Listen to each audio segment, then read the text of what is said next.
They're ready to hit the rift.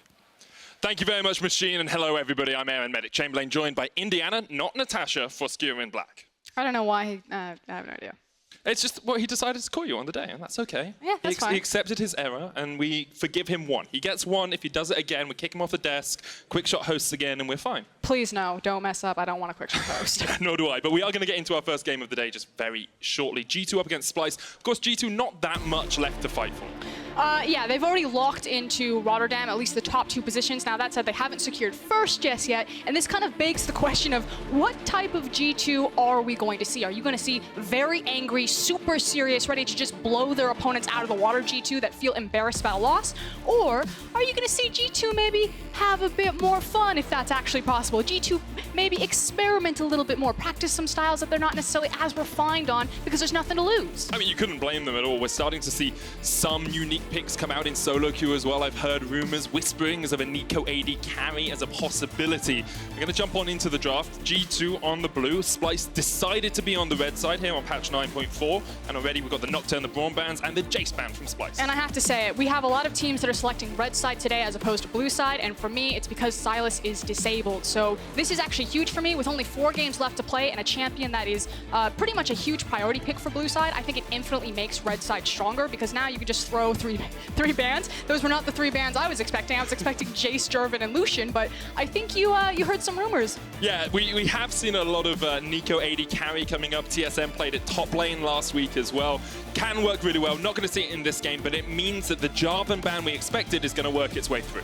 Now the question is will they grab the Jarvan or will they grab the Karthus? So what's cool about G2 and Splyce is where Karthus has dropped down in priority for a lot of teams. He's still very high priority between these two teams, specifically because Xerxe is such a strong Karthus player. And while he did receive some nerfs, it basically took him from Super Saiyan to kind of normal Saiyan. So still a big deal. It only slows, the Q nerfs only slow his clear speed by about 5 to 10 seconds on the first rotation. So Karthus still very powerful.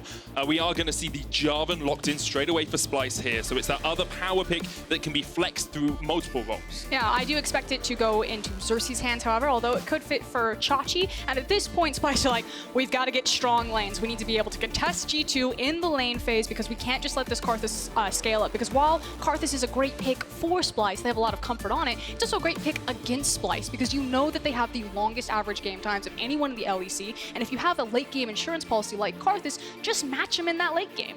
G2 very comfortable on the pick as well. Of course, Jankos known for it in the first couple of weeks. Alongside that, we're going to see Splyce get the Thresh, a powerful support pick, can do a huge amount of work. And then the Galio coming out from G2. Now that Galio I expect to be taken by Mikyx into the supporting role. We've seen him play it once already this split. Well, I would suspect you're correct, especially because the LeBlanc is locked in tandem with it. LeBlanc, one of the strongest blind picks available right now for the mid lane position. I do want to touch on the Galio. I like it as a response to the Thresh. Galio has a lot of all-engage potential, and when you pick up a Thresh, you're normally going to run a kill lane, or at least have kill lane potential there. So I like G2 matching firepower for firepower with Splyce. And the common answer to a LeBlanc in the mid lane is the Lissandra. So tanky with the Aftershock. It's Humanoid's 4th most played champion this split, actually tied first at 2 games. And he's won both times he's played it as well. So a comfort pick for the rookie mid coming out from Splyce. We're still starting to see a lot of mix-up here. You know, a Kai'Sa being leveraged as a ban against G2 Esports. We saw Kai'Sa play this morning against Griffin versus SKT, but not a lot of teams outside of Misfits in the LEC will reach for that Kai'Sa. And Kai'Sa is one of those picks that as an AD carry, you want to put a lot of time into. It's kind of like learning an entirely new style of marksman. So surprised to see it banned against Perkz when he can't have put as many hours in as some of our traditional AD carries. Yeah, and with the Kai'Sa, the Draven, and the Lucian band is kind of what does Perkz grab to be aggressive with this Galio lane. Now, things like the Kai'Sa still stand out, the Sivir, the Tristana, so there's still a wealth of options. We'll see what G2 wants to ban next. Looks like it's a predominantly AD carry second ban phase.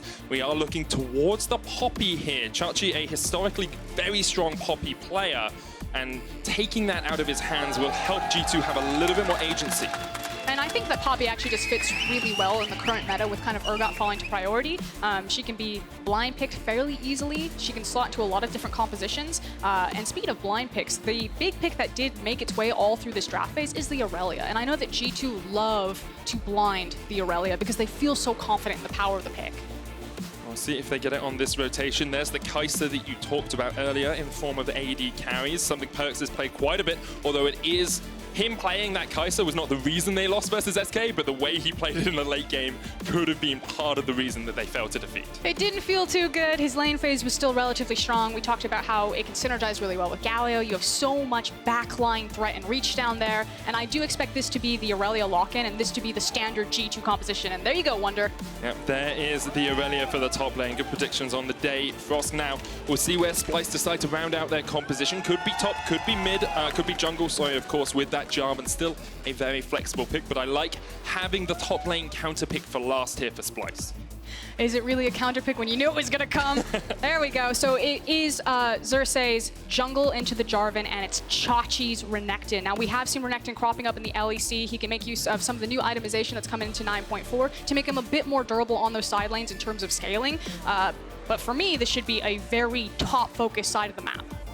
Yeah, I think we're going to see a lot of pressure put onto Jankos in the early game. If that Renekton can get ahead alongside the Jarvan, put the Irelia behind, Splyce may have their avenue to success here against G2. And we wondered if G2 would experiment a little bit. We wondered if they go a little bit out of the box.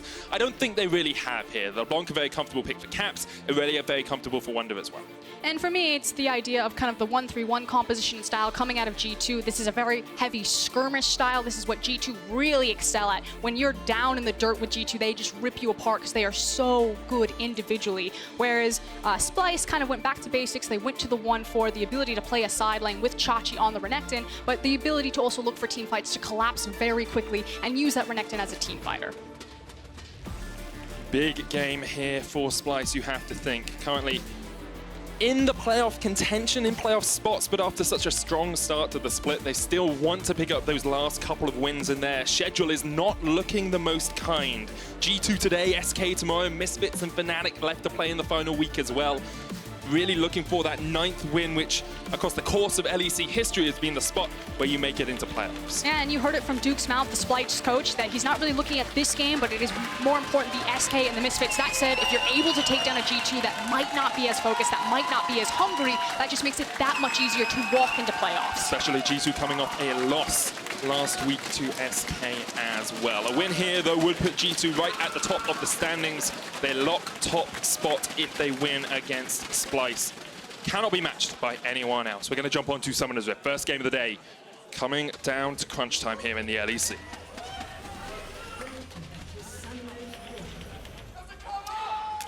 Crowd actually packed house today. Yeah.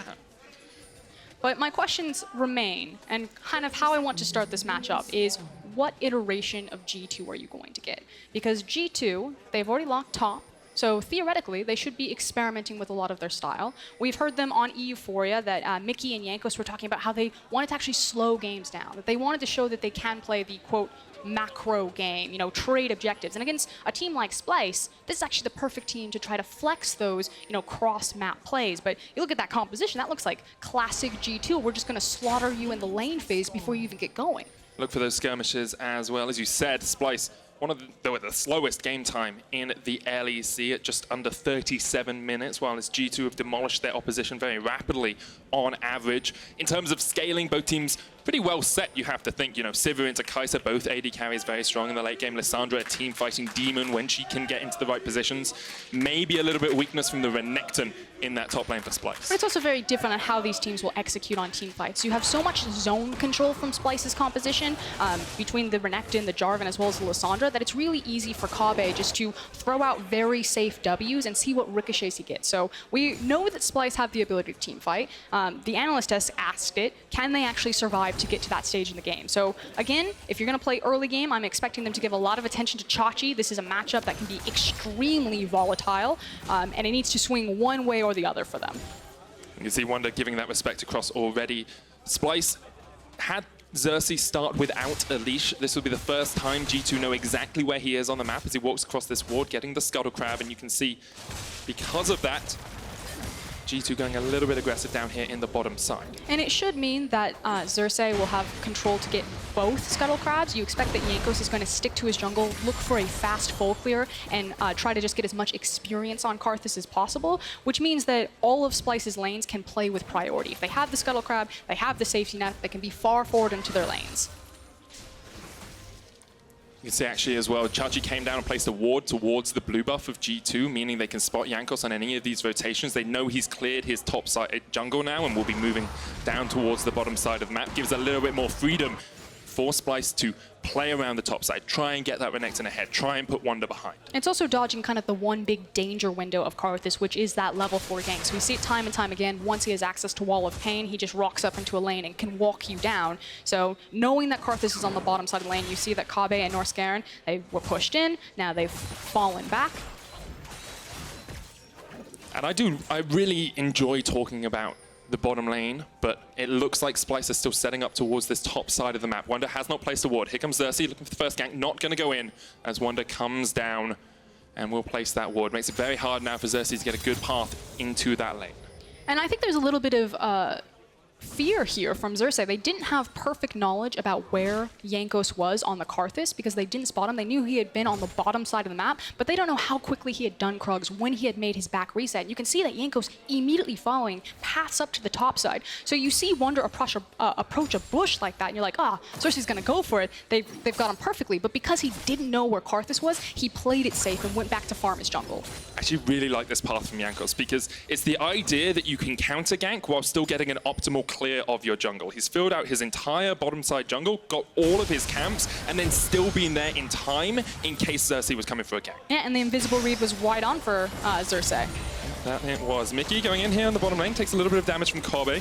Do want to give shout out to Norskeren right there. Expertly placed Flay to try to disengage a lot of what Mikyx was getting going. One of the big things about Galio from a support position is kind of everything that he offers for the lane phase. He has really strong all-in engagements with the taunt and his ability to Falcon punch forward. And he also offers great wave clear and kind of wave control with his Q. So for me, I think Galio is kind of like the #1 support to go to. There are a couple of options that you can play around it, but I do like the fact that Norskeren constantly used that Flay defensively as opposed to aggressively in this matchup. It's always difficult as a Thresh in the matchup, wondering exactly how you can keep the Galio under wraps. There's a bit of a disparity in terms of summoners in the bottom lane, just want to bring a bit of attention to it. It's a teleport on Perkz versus a heal on Kobbe. So teleport has a slight advantage in terms of pushing the lane, then getting back into the lane. I'm actually really surprised about that. Kobbe has been, and Splyce have been like the teleport ADC team. It goes perfect for Sivir as well because of her ability to just be a tower pusher as opposed to a real AD carry. So the fact that he went fleet footwork, the fact that he has the heal as opposed to the TP, tells me that Kobbe is giving a lot of respect to this G2 bot lane. It definitely is. Relatively slow here from both the teams in the early game. They'll both be pretty happy with that, you have to think as well. Mikyx and Jankos trying to team up, get some vision here across the rivers. The first Drake is an Ocean, very good on the Karthus, of course. Very good when you want these champions that spam out spells as they try and clear waves. And you can already see that Mikyx placed tons of vision throughout that river, so if he does want to approach the jungle, or excuse me, the Ocean Drake as Karthus, he can take it. But Splyce with the push pressure in the bottom lane. Still haven't seen Xerxe have that top lane gank that he'll really be looking for early on. Both mid laners 6 means it's a lot harder for Caps to get that full in engage. And my wonder is which jungler is going to strike first, because Jankos is almost to that level 6 mark. None of his jungle to get, so he won't be able to get that experience from there, but maybe looking for a bottom lane gank. And it's about where they strike first. And like you're saying, the bot lane gank, the fact that Karthus is still level 5, however.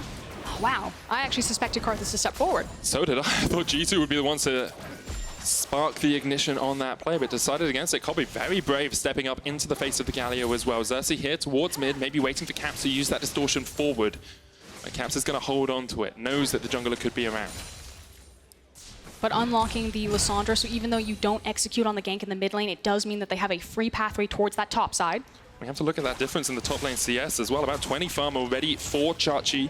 Wunder has given a lot of respect to the fact that Splyce could be playing towards this top side of the map, and you can see G2 are trying to answer. Yeah, and this is so punishing, the fact that they're zoning Wunder off of all of this free gold and experience, but now possibly a 3v3. Oh, here we go. Caps jumps forward, gets rooted up, jumps back with a cleanse. It's exactly what he needed to do in that split-second decision. Instantaneous cleanse, but it should mean that the blue buff, unless Karthus wants to wander over for a smite contest, should be theirs, especially with all the vision control that Splyce have in the area. Humanoid also still has that ultimate available, so if Caps jumps a little bit too far forward in that mid lane, we might see a play happening. very cagey stuff from both these teams early on, but G2 have never really been, they never have to accelerate from an incredibly early lead. Like the amount of times we see a game where G2 are even at 15 minutes and then just snowball the game away from their opponents. It's the idea that once there's an open map, that the towers have been dropped, that G2 know exactly where they can attack on a map. Mikyx and Perkz coming down towards this bottom side, but the Lantern will get them away. Xerxe dived underneath the tower. Here comes the teleport from Splyce. They want to answer this one as Humanoid comes across. Caps might be looking for some damage onto Humanoid, but the Glacial Path just pushes Wunder and Jankos away.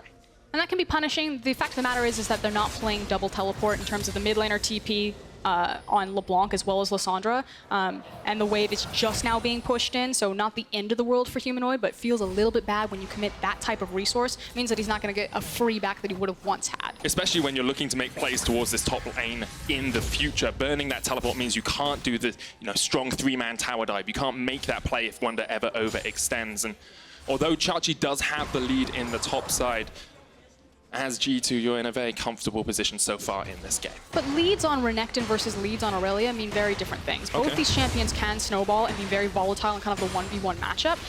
But I feel like Renekton's much more dependent on making sure that he gets a springboard in terms of like offensive itemization, because so much of Irelia's damage is packed into her kit. She doesn't necessarily need to come back with like a Sheen to have kill pressure on someone. She can look for a Ninja Tabi, be completely fine in the lane, stack up her passive, and do ridiculous amounts of damage still. Mikyx was coming up from the bottom side here. There's a lot of deep vision for G2 already around that blue buff. Humanoid maybe looking for the jump across. There's still no cleanse on Caps as Xerxe steps forward. That's the path.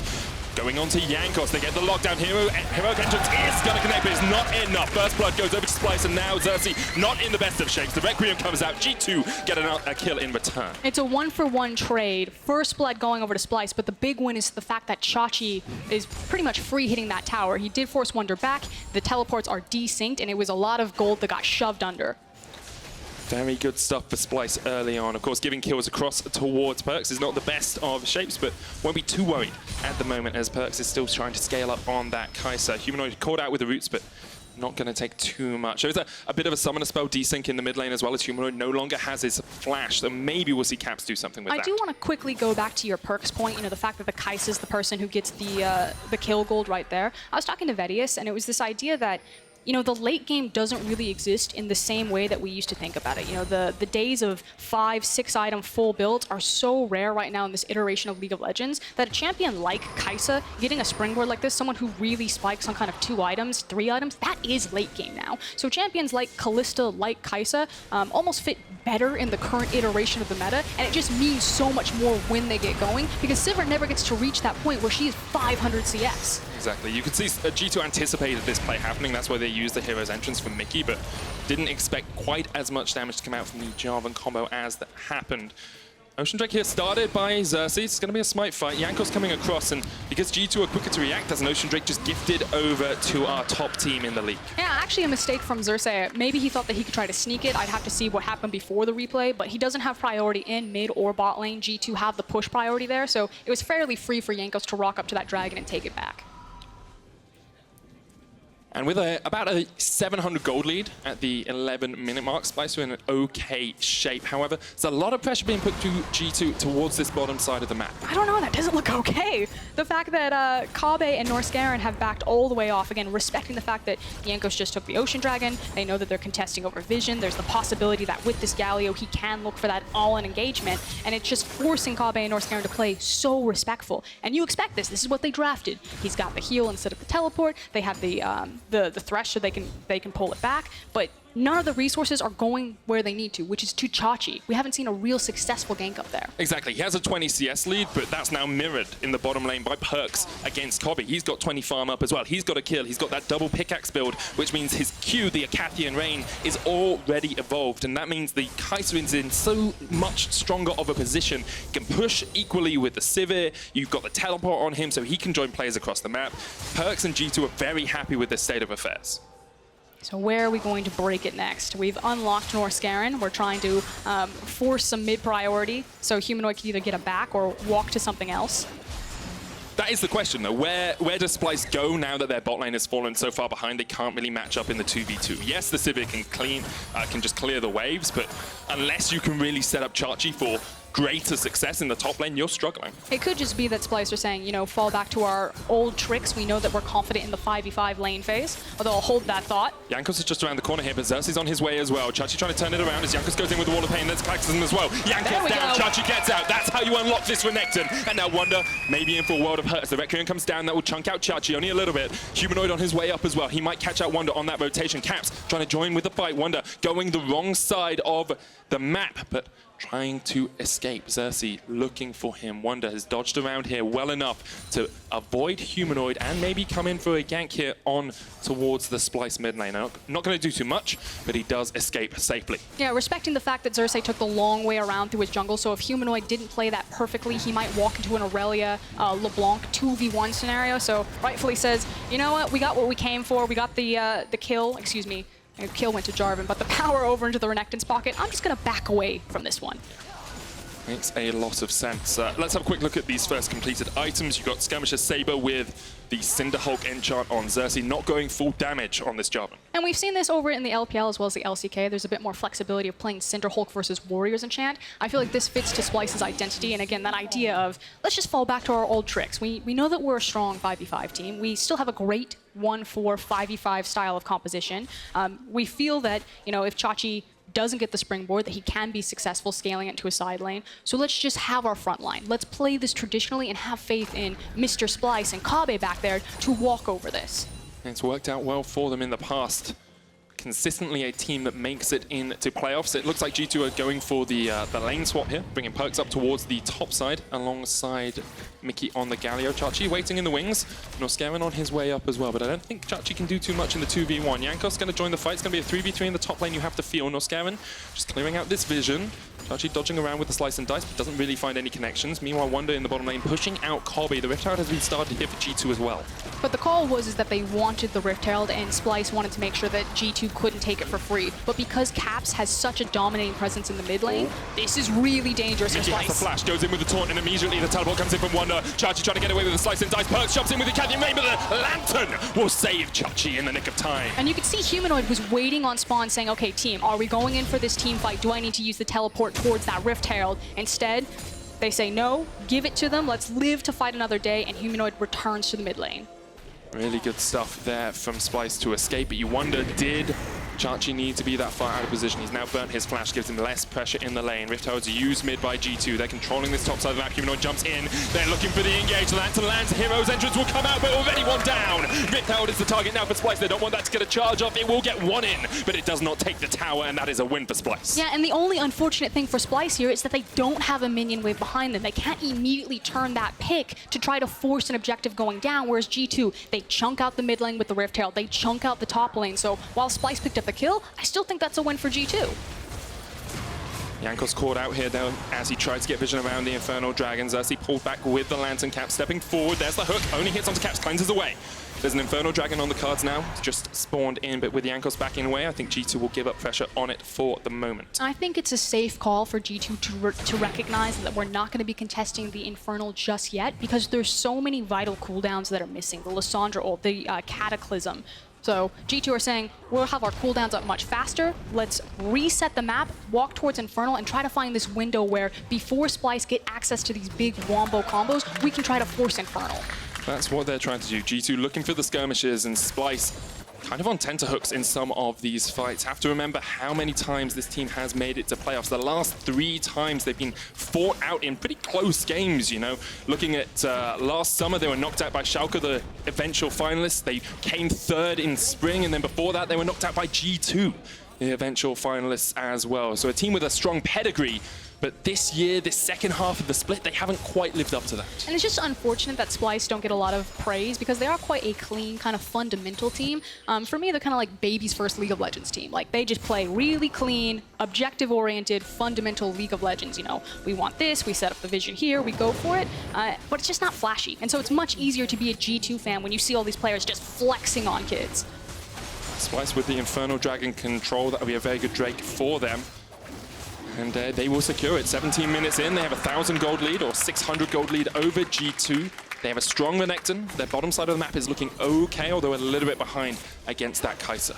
Yeah, and giving up the Infernal, G2 just made the call, hey, we don't have access to teleport from Wunder. Let's instead open up the map, because that's where this composition really thrives. Again, it's a 1-3-1. Their ability to outscale on side lanes, to be so devastating when they control Fog of War because of the assassination potential of Caps. You throw a Karthus ult on top of it. A open, dark map is exactly where G2 want to be. Enclosed areas around big monster objectives like the Infernal, like the Baron, that's where Splyce thrive. No real objectives for them to fight around now. That's mid lane tower still up for G2, which means that Splyce will maybe try and put some pressure around it. You can see them coming down into the river, trying to gain vision control. Caps is stepping up, but in that 1-3-1, already moved over to a side lane. Xerxe looking for the flank here, as Humanoid could go for a bit of aggression. And reminder, Caps just needs to chunk out someone enough that Jankos can finish the dirty work for him. That's what we saw from G2 so much in week 1. Jankos just continually pressing that R button. It worked out incredibly well for them, and it's the reason they're sitting at the top of the standings as well at 12-2. His ability to press R, that's all you just got to do it, you know? If you can't press your ultimate, you can't win games. And that is kind of the philosophy behind Karthus, I think. The pro tip from Medic, if you look at your keyboard between E and T, smash that button. Just press it as many times as you can.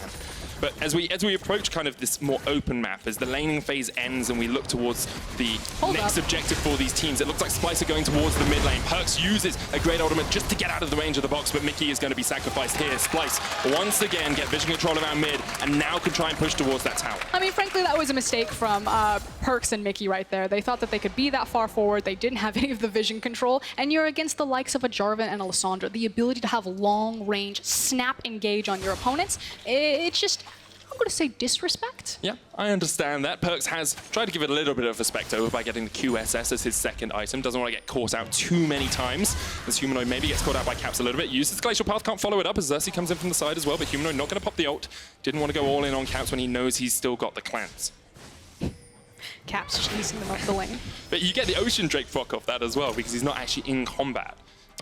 So the last kind of speed bump for G2 before the map gets really cracked open is going to be that mid tower, which, again, Perkz and Mikyx, they know the objective that they want, they just didn't have the proper setup around it, but round 2 here, they got some friends. Yeah, Xerxe is coming in, Jankos and Mikyx just trying to hold off this advance, and Perkz has relatively good wave play, of course, with the Infinity Edge, with the Acathian Rain. And the idea here is that Perkz and Mikyx are just going to park it, be a little bit safer, and then you can allow Caps and Wunder to kind of split up Splyce, and eventually something will break. Either G2 will find a kill, a 1v1, a 2v2 on a side solo lane with the help of Jankos' ultimate, or Splyce won't be able to juggle kind of all of the pressure points on their map, and that Mikyx and Perkz will get up to that very low mid lane tower and shove it down. So it's a patience game for G2. Just trying to get that pressure in the side lanes. You look at it, Caps has the Luden's Echo building up towards a Morello Nomicon next with the Oblivion Orb. However, it's pretty hard to work your way through Humanoid with the Aftershock, with the Merc Treads, even with the health you get from the Proto Belt as well. Lissandra, not the easiest assassination target for a LeBlanc. I mean, yeah, it's hard to blow her up, but again, you're still counting on the Karthus, and while they sit here and they continue to farm, G2 are probably still feeling really good about the breakpoints that they have kind of left down their itemization routes. And we'll keep an eye on those items as we work our way through the game. 20 minutes in, though. Splyce still very much in this matchup. Not always that we say that in a G2 game. Usually a couple of thousand gold ahead by this point. Caps jumps in with the chains. Just jumps away as well. And the smite comes down. Humanoid secures the blue and not too much going on. But you can see the nuisance that Caps can be in this side lane. Wunder having time to farm up as well has meant that he's hit the Trinity Force against a Spear, Sojourn, and the Black Cleaver, though, on the side of Church. And this is kind of the standard build that's coming out of Renekton. I feel like it does give him a bit more power, whereas Renekton would kind of fall off a cliff previously. Makes him a bit more durable, although you're still facing Wunder's Irelia of all things, and I feel like at any point Irelia eventually does Irelia things and outscales virtually everyone on side lane. Maybe apart from Jax. I'm wondering if Jax in the late game would beat out an Irelia, but no Jax in this game, so it doesn't really matter too much for either of these teams. Now, Wunder has come down to join the party as Xerxe is pushing out top in response, but with Wunder coming down, you think this will be the mid lane tower being opened up by G2. Man, it's just Wunder saying that I got the top lane far enough forward that Xerxe needed to respond to it. He needs to push it all the way back. You can see him doing that now, and it gave Wunder the space to make the rotation from the top lane to the mid, force it down. And with the Inferno Drake coming up as well, that's what G2 need to play around, because you can't really give double Infernal over to Splyce. 70% AD and AP is very strong. Perkz is baiting here for his team. The hook comes out. Norskeren doesn't quite connect, but Xerxe comes in from the side, and now Humanoid going in with Glacial Path as well as the Barney in the mid lane. As the fight erupts, Wunder forced out. Mikyx not in the best of shapes, pulled out of the heroic entrance, and now Chachi's on the back line, and Splyce are just running their way through G2. G2 step forward. They made a bait with Perkz, but they were the ones baited as Splyce just collapsed around them. Chachi can't quite get the chase up here. Looking for the final slice and dice, looking for that connection, but he's not quite close enough. And Perkz is just going to run away with the supercharge. Chachi now in all kinds of hurt, trying to get towards the lantern, caught out with the flawless duet, still healthy enough. He gets to the lantern. Kai'Sa though might jump across the wall onto Chachi. The Inferno Drake goes down. Kai'Sa going in with a distortion. Oh, he misses the chains, and Chachi gets the hell out of there. Teleport coming in now from Perkz as he tries to join the fight once again, but he's just going to push the mid lane. Kai'Sa jumping forward. Humanoid waiting in the bush, and Kai'Sa will go back. I don't know who is more bravado right there. The fact that Chachi dived all the way towards the inhib tower to try to pick up Perkz, or that Perkz ran out of that bush is like, I bet I can dodge this Destin. Just to be fair, he did, but to quote the LCS, that's a team fight comp, and they just got smashed in the team fight.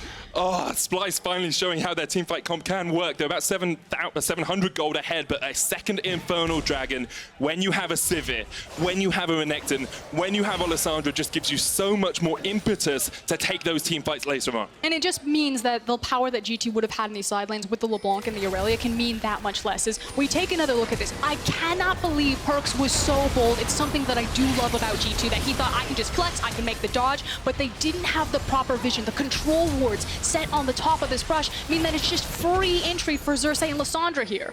A fight like that deserves to be our Alienware big play. You can see Perkz just running away, running away. Chachi just needed one slice, one dice, gets it afterwards, but wanted to use it to escape, and then just about gets away. You can see him trying to dodge away from that stun. Eventually gets to the lantern.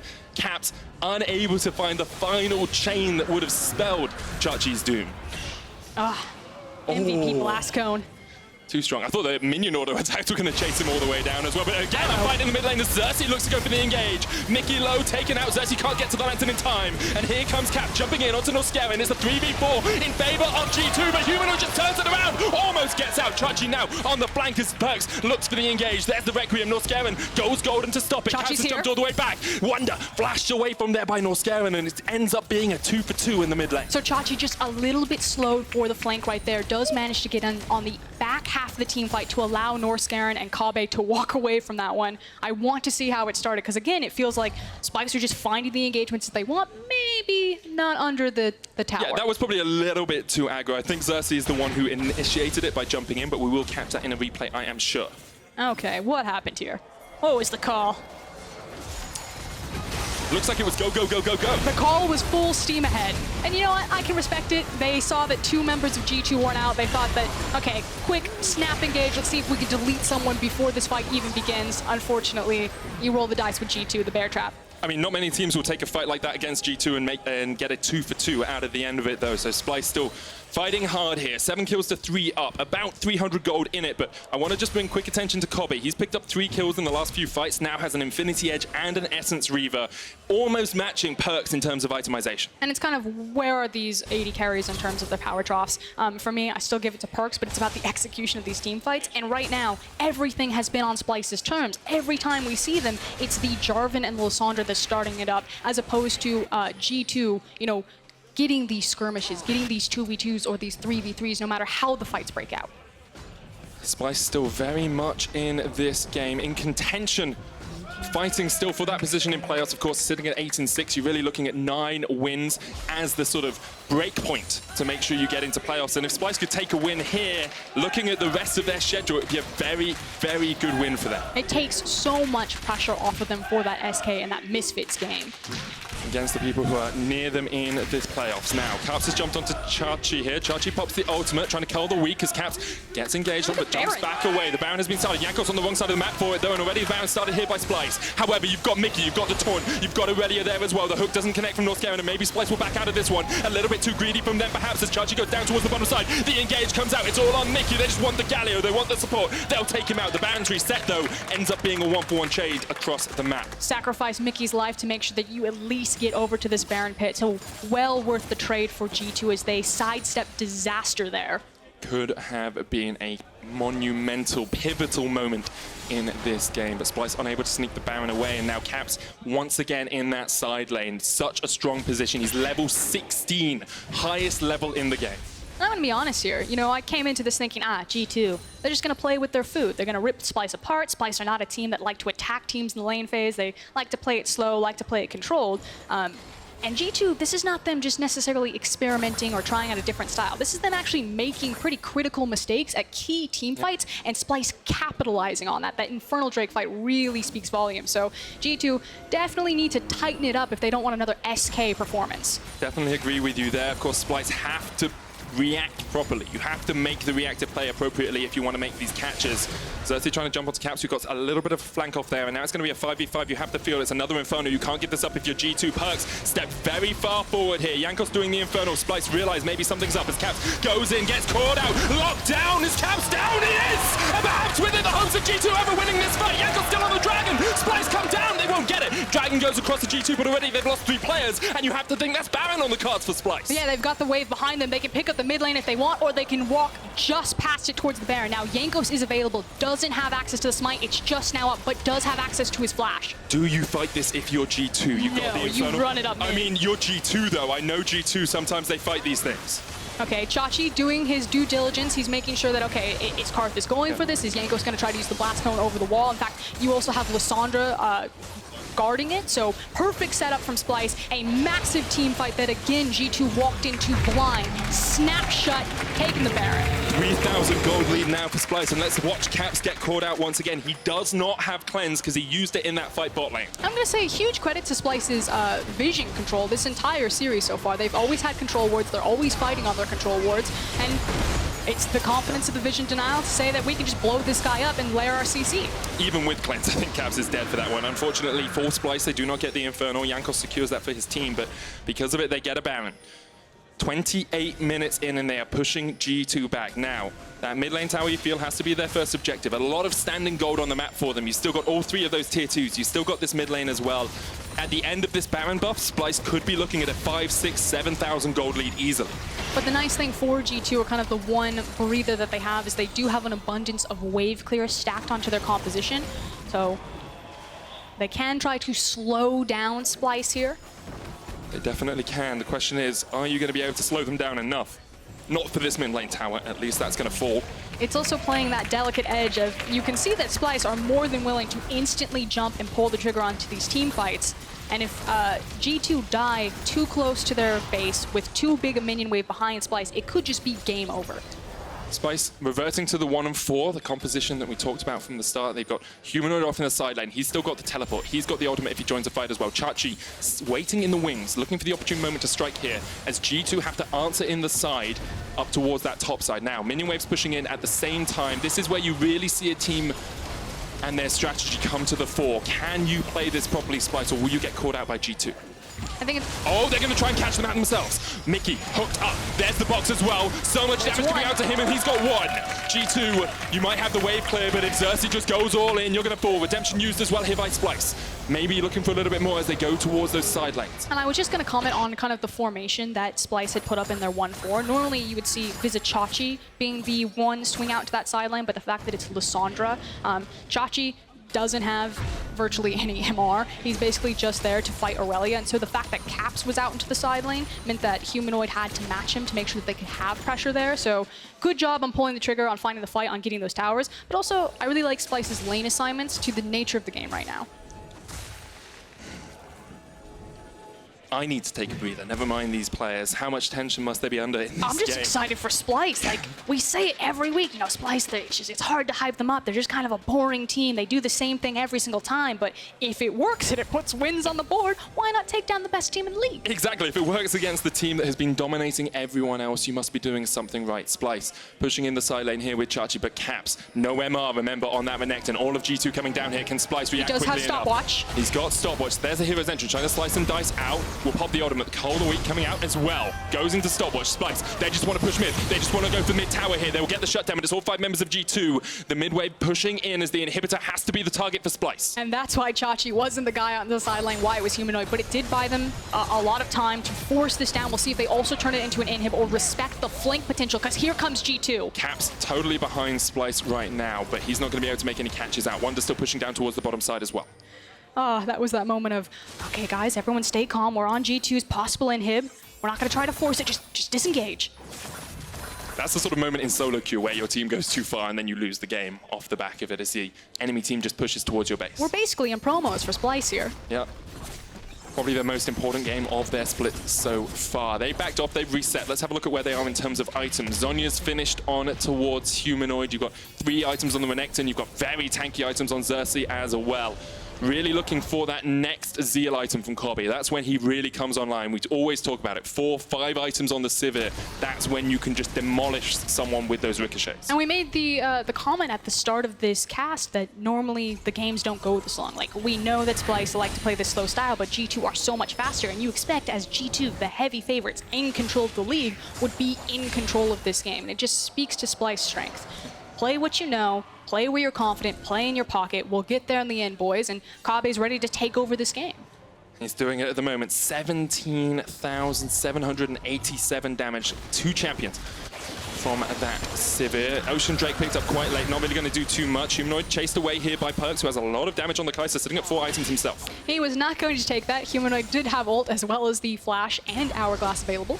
Yeah, you don't really want to dive all the way in. Perkz has learned from his mistakes, but now it is once again Xerxe trying to deal with Caps in the side lane. He's not in the best of shapes, but the rest of Splyce are coming down to react to this. Maybe looking for this bot lane tower because they haven't quite broken through this tier 2 line. Tier 2 goes up down in the top lane for G2, but Splyce with 4 members strong can just push in. Remember, Perkz has the teleport on the Kai'Sa. He continues to step forward. I've seen this story before. Last week against SK, G2 left a man in the side lane and it cost them dearly. This time, they've got Wunder going up towards Perkz as well, so shouldn't be too much of an issue. And it's G2 trying to play that objective trade game. You can see that Wunder also forced in the mid wave into that mid tower, and again, if Splyce started to overcommit to pushing bottom, that it would have been a very easy rotation for Perkz and Wunder to rotate to mid to start taking these towers. So really respecting how strong Splyce are in kind of that 4-man, 5-man unit, and trying to play hit and run League of Legends where you chop up the map. What are the next teamfight objectives for Splyce? Well, you have to think the Baron is the key target for them. If they can pull G2 into a fight there, they might be in very good shape. I mean, we say that, and you would expect it for how G2 have, how Splyce have been taking all of these team fights. But if G2 can get over there earlier, place down vision, and just not get flanked or caught out blind, they still do have a very strong composition. Splyce trying to get this mid-wave pushed in so that they can go and deny some of the vision that G2's already set up. Mikyx actually backs away, and you'll see Splyce now step forward as a group, hop on the hunt to make sure that they are in the best possible shapes. I think that was mostly for Humanoid, who was a little bit caught unawares. Oracle's lens was not used there from Xerxe. Could have been. Caps chunked out a little bit, but the wall of pain comes down. Humanoid going into the back line, trying to get Jankos. He flashes away. Here, Kindred's great hook on Caps. He cleanses. Now Splyce stepping forward. There's Cataclysm. Jankos forced off the backside of this fight, and Kobbe just opening up. Boomerang, boomerang, boom to G2. Here comes the Requiem Dome, as it looks like Jankos is just in the right position to use it. Humanoid pops the stopwatch. Splyce get 1. And the only saver left alive for G2 here is going to be Caps. Can Caps and Wunder approach this Baron pick? Can they chunk out enough members to stop Splyce from picking up their 2nd Baron of the game? Here comes the TP from Kai'Sa. Perkz can get onto the back of this fight. You can see Xerxe backing away, still has the teleport though. Caps on the back line as G2 trying to start the fight in the river. Xerxe there, Caps has the flank position, he's gone back. Need the teleport in soon because Caps just going to jump in. Surprise, says Caps! That's 2 down, a 3rd to follow, and it's all on Kobbe. He takes out 1, Xerxe's on the fight. Can Kobbe get the boomerangs in? Can he turn it around for his team? The only man who's been on this team the whole time, it's Kobbe! And it's a party for Splyce because they ripped through G2! Holy hell! That said, the Baron has been saved for G2. Huge play from both members. Caps making sure that they stop the Baron, maybe following it up again. Oh, almost landed the chains, but Xerxe will get away just in the moment. What a fight from Kobbe, though. What a moment to step up and be counted for your team.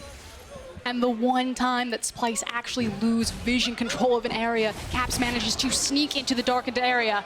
He's got flash still. He's got the chains as well, but Kobbe still has the spell shield. 1 auto, 2 auto, goodbye Caps. Once again he goes down, that's a minute before the LeBlanc is back. And remember when I said that Sivir should never reach 6 items? When you have that much shutdown, 9, 0, and 5, Sivir is going to be 6 items. She is going to take over this game. So let's hold it back. Let's see what happened. G2 fans are rejoicing at this point. They're like, yes, we found it. You left it open, and we're going to rip this game wide open. Huge damage, but Kobbe and Chachi managed to pull the fight back. Sivir is doing so much damage at this point. She hits you once, it's gonna crit, and it's gonna kill you. Kobbe 3-shot Perkz in that fight. You could tell there's a little bit of malice in it as well. Splyce start up the Baron, Elder Dragon up in 50 seconds as Splyce, second Baron of the game, fully built Sivir in the perfect spot to take down the #1 team here in the LEC. And at this point, G2 cannot fight Splyce. If it's a front-to-back fight, they automatically lose. So they're saying, how do we eat up as much map as possible? How do we find the pick, get into the backline, and delete Kobbe? You're looking at probably the hero play from Caps and Jankos to delete this Sivir. You have to think if Splyce take this win, they go from being just a playoff contender to a contender for top 2 here in Europe. Maybe not in the regular season, but definitely coming into playoffs. Now, Caps has the flank position. The inhibitor tower goes down in the top lane, and Splyce backing off once again. They know the Elder's up in 15 seconds, maybe just looking for the reset there, but G2 already there. Perkz and Mikyx getting vision control around it, making sure they're in the ideal spot. And if G2 can actually zone Splyce out from walking in here, G2 could actually try to tank this up and take it, but Splyce smartly just immediately ran there. On the hunt, Perkz takes a crit. Chachi going in as well. Perkz stunned up. Here comes Xerxe. He dunks onto Perkz. They dunk Jankos as well, and already G2 2 men down. The Renekton coming out. Norskeren will be sacrificed for his team as Jankos gets a counter kill, but Splyce could just look for the end here. They just need to push in with this minion wave. And they grab the minion wave instead of going for the open inhibs and are trying to go through the bottom of the map. Caps is resetting his position. He is still alive. He still does a lot of damage, but can he hold this? That is the question. All inhibitor towers down now. The first inhibitor here from Splyce. 2 cannon minions in this wave as well as G2. 3v4 trying to answer. Double taunt comes out. Caps trying to jump on Kobbe, but it just doesn't have the damage. Wunder does though. That's Kobbe down. The shutdown. And maybe that's the fight that G2 needed. Caps will fall as well, but already G2 have 2. And now Chachi not in the best of spots as Mikyx gets the taunt. Wunder looking for the chase. The slice and dice. Chachi will take him out. They turn it back around the stun. Is it enough? Is it enough? It's not the stopwatch. You could go golden all you freaking like, because Chachi will take you out for the triple. Best in the LEC, meet best in the late game. Splyce plant their feet. They finally have the confidence to push in, and they have now taken the bottom inhib of G2. What a performance from Splyce so far. 22 kills to 11 up. It's 8,000 gold in the lead. They're looking towards the Elder Dragon. Oh, just a crazy series of events. And here's the thing, I was like, finally, Splyce had the confidence. They're going to try to end the game, but G2 remind them, you don't have all of those massive cooldowns. You had used all of your ultimates in the beginning. We have the cooldown advantage. We can try to fight against the gold lead here. And you can see here, Chachi, Mikyx thinks he's got him. Chachi's like, oh, I can turn this. I have my Fury up. Wunder goes golden for a second, but Chachi times it perfectly. Now, the Elder Dragon has been started here by Splyce down to 6,000 HP already. G2 have no way of answering this. This is a triple Dragon Elder, double Infernal Elder, more importantly here for Splyce. This is game for Splyce. This should be it. This is the nail in the coffin for G2. A team fight composition with battle stats galore on the Elder, double Infernal. There's no way they don't take it in. Ooh, last team fight you have to feel. Maybe a little bit of magic from Caps. We've called him miraculous in the past. Can he be that? Look at this from Kobbe though. Going for the death dance. Who needs boots? Who needs boots? Kobbe has the on the hunt, has the chase potential, just needs to be with his team now, has the death dance. Makes it so much harder for him to be burst down. And G2, it's a flank fight they need. And that's the key thing. It's making sure that Kobbe has the defensive itemization, is what we're going to call it, to survive the burst damage. All he needs to do is one W that gets off, a single auto attack, and he will rip through G2's front line. Caps with the flank, Kobbe caught out, but Chachi's on a rampage! That's a very dead Karthus, back to death for you. The Requiem comes out, it's not going to do too much through the locket. And now Mikyx needs a perfect engage, but he doesn't have the flash. Caps forced away to the top side of the fight. It's G2 just trying to lick their wounds a little bit in their own base. There's a redemption out from Splyce. They can reset, they can just wait for the minion waves to push in. And all of the wards placed around Splyce, making sure that Caps can't find an entrance to get into that back line. Splyce are staring down G2 right now. They're looking them in the eye. They say, you want to play in the late game? Well, the late game is our friend. Perkz jumps away with the supercharge, but caught out. There's the hero's entrance as well. Xerxe will go down, but he's still got the GA. Mikyx going in for the engage. Can't quite get the damage off, but Kobbe can. Vanguard's edge comes out. Caps still unable to get a good flank position. The frozen tomb on Wunder. He's underneath his towers. Caps gets the shot down onto Xerxe, but it's just not enough. Kobbe's still alive, and that's all you need if you're Splyce. Going for those Nexus towers as one comes back out, but Kobbe sends him right back to the fountain. Splyce clean it up. They stare down G2, and they will take down the top team in Europe.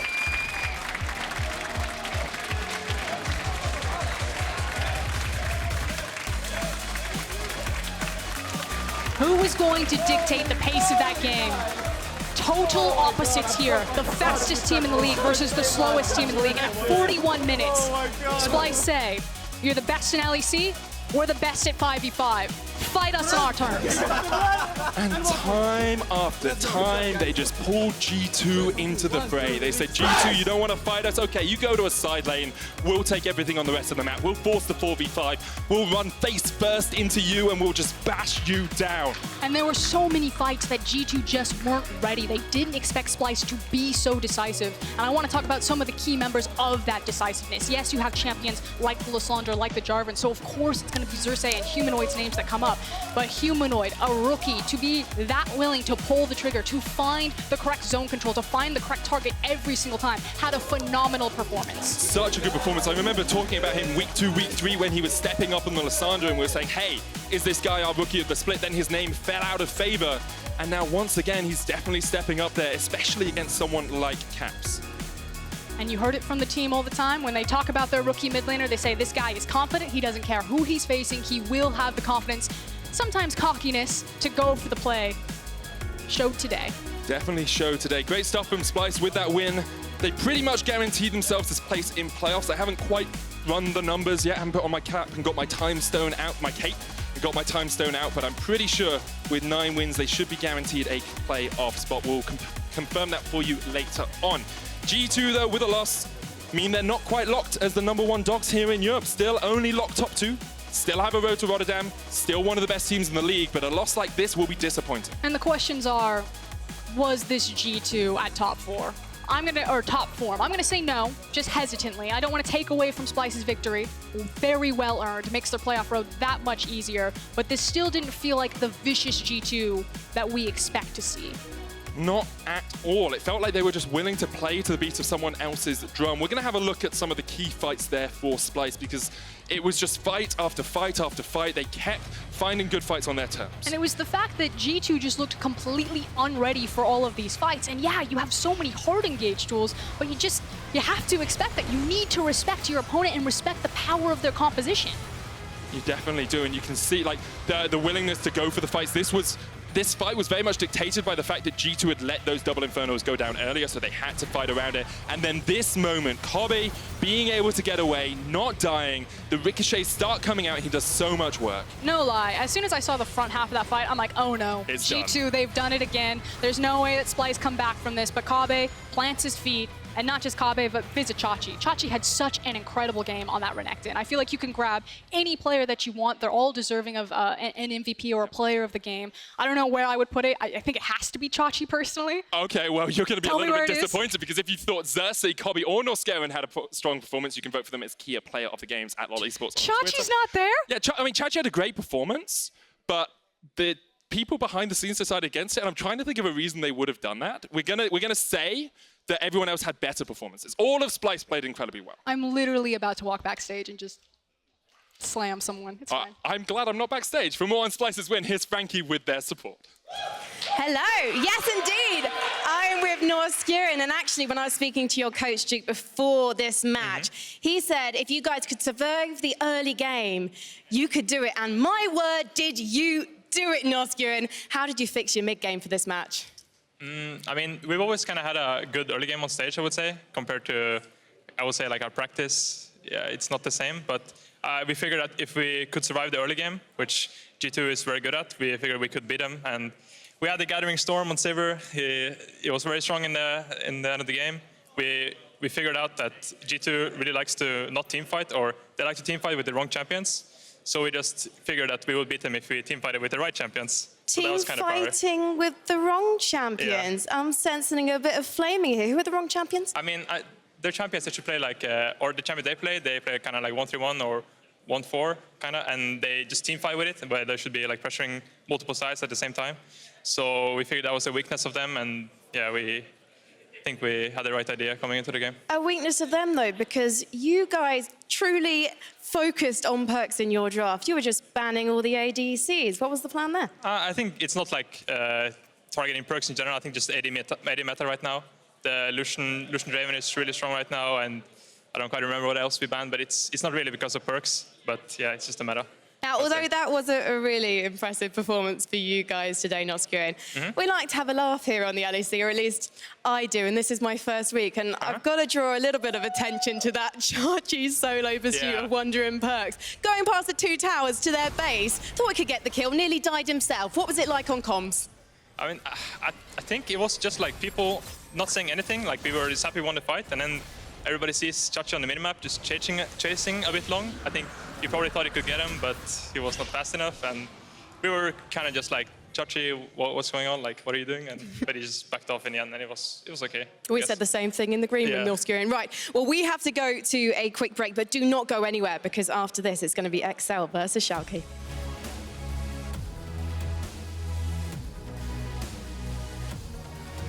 That's the path. Going on to Jankos, they get the lockdown. Heroic entrance is going to connect, but it's not enough. First blood goes over to Splyce, and now Xerxe not in the best of shapes. They're controlling this top side of the map. Humanoid jumps in. They're looking for the engage. Lantern lands. Hero's entrance will come out, but already one down. And here comes Cap jumping in onto Norskeren. It's a 3v4 in favor of G2, but Humanoid just turns it around. Almost gets out. Okay, we walking out. Go on LeBlanc, okay? I have LeBlanc. Kill LeBlanc. Yeah, we can win.